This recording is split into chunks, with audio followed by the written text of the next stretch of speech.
Have you ever felt like you were pouring your heart out to somebody, but something still felt a little bit off? You found yourself second guessing or even trying to make excuses for their behavior? If you did that, you're probably trying to force a relationship that's not meant for you. But I need for you to stick around because in today's video, I am going to break down 7 different things that you should be aware of so you won't waste your time on the wrong person.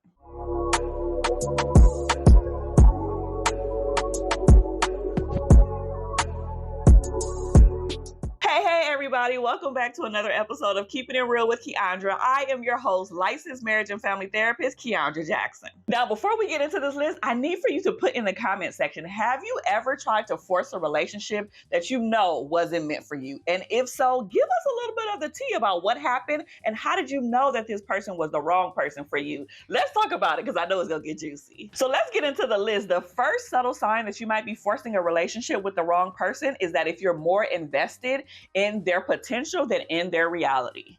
If you are holding on to the idea of who they could be more than who they are today, you might be forcing a relationship that isn't for you. Now, I'm all here for growth. I don't want y'all to sit up here and think that, a person's potential isn't important, but sometimes we focus on what a person has ahead of them, their goals, what they want to accomplish in the future, more than what they're rocking with and what they're working with and what they're bringing to the table right now.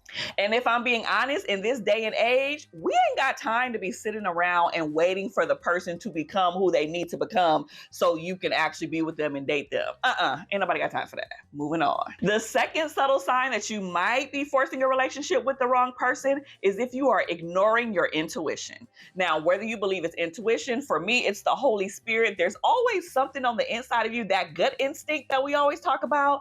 When something is inside of you and you feel like something is wrong, please don't ignore that. I believe that women have men too, but I feel like women are just a little bit more tapped in than men are in some cases. We have a very strong intuition. And if you think something is off, if you think he ain't doing right, if you think he cheating, if you think blah, blah, blah, blah, blah, he probably is. Now, I don't want you to just go off of the inkling without any hardcore evidence. Use that as an indicator and a starter. Something's off. Now, don't go investigating. You don't have to be Inspector Gadget either. But also, if something is off internally within you and you're like, something ain't right, I promise you there's probably something there that needs to be explored.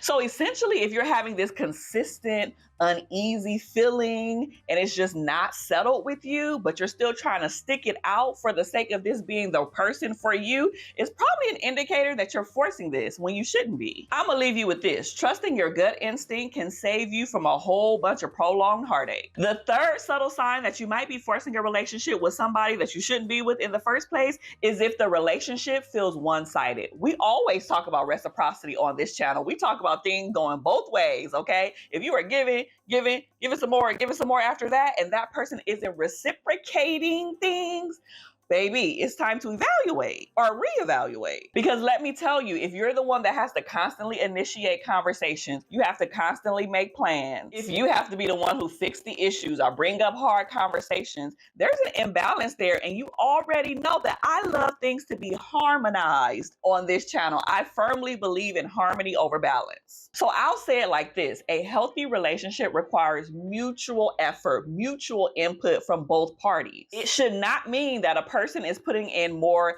emotional work, physical work, spiritual work, financial work than the other person. Now, there are some times where it needs to be a little give and a take, depending on, it can be, a 90-10, depending on if there's a job loss or, a death in the family or something like that. Okay, those are exceptions, but this shouldn't be the norm. So just make sure that you're getting something out of it when you're putting something into it. The fourth subtle sign that you might be forcing a relationship with the wrong person is if you are afraid to be honest about your needs. So essentially, if you feel like you have to walk on eggshells, or you're afraid to state the things that you want or need in the relationship, or you have to downplay your needs to avoid conflict and confrontation and irritability in the person that you are dating or in a relationship with, this is a telltale sign that something ain't right. Because what you're doing is you're suppressing your authentic self. You should be able to be your full, authentic self in any type of relationship. And when you're with the right person, they don't necessarily try to change you and make you morph into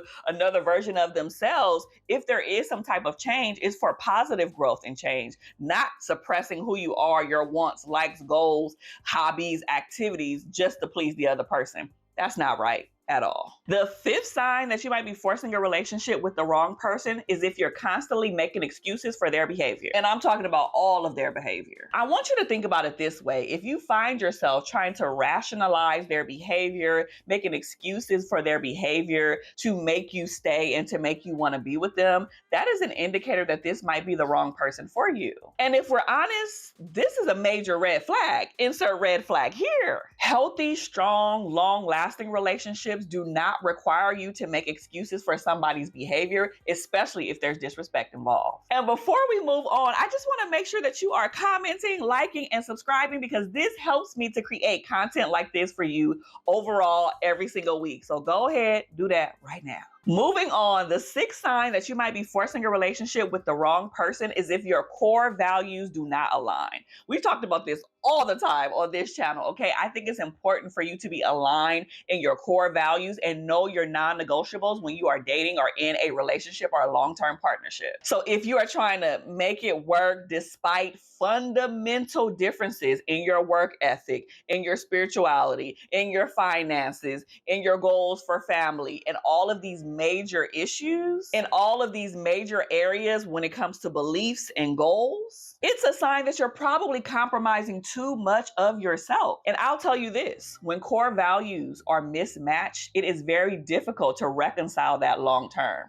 This is why I often tell you guys that what attracts us to each other initially are differences, but what keeps people together long term are similarities. Studies show that. And last but not least, the seventh subtle sign that you might be forcing a relationship with the wrong person is if you feel drained rather than being fulfilled. When you are with the right person, honey, let me tell you, you should feel supported and you should feel accepted and you should feel loved and you should have honesty and respect and trust and all of these things. So if you're constantly feeling emotionally drained, it's because you're probably minimizing a piece of yourself to keep the relationship where it should be. And I can almost guarantee all up and through this one, there has to be a piece of you feeling like you're unappreciated. And nobody wants to be in a relationship, a long-term partnership, or even a dating situation where they do not feel appreciated for the things that they have put into the relationship, whether that's finances, emotions, time, effort, or so on and so forth. So my final thoughts on this is that we should not be forcing any type of relationship. I come from the school of thought that when things are supposed to work out, they will work out, honey. I'm not saying it's going to be perfect, but I do know that when you try to force what they call it, like a square peg into a round hole, or when you try to force things that are not meant to be, they not gonna be meant to be. I need for you to understand that it's okay for somebody to be great, amazing, and wonderful, but that person might not be great, amazing, and wonderful for you. They may be for somebody else. So instead of you trying to force that relationship and that partnership, just let things happen naturally the way that they're supposed to happen. If he ain't calling or texting you or trying to plan dates, then baby, that shows that he doesn't have the effort or the energy or maybe the interest, and you need to go and be with somebody who does. And trust me, there's always somebody who does have the interest in you. So don't think that nobody wants you, because baby, they do. So thank you so much for watching another episode of Keeping It Real with Kiaundra. I hope you like, comment, subscribe, and share this with somebody who needs it, because we all know that one person in our friend group or in our family who's trying to force a relationship that they shouldn't be in. But until next time, I hope you are blessed and have a wonderful day. Bye.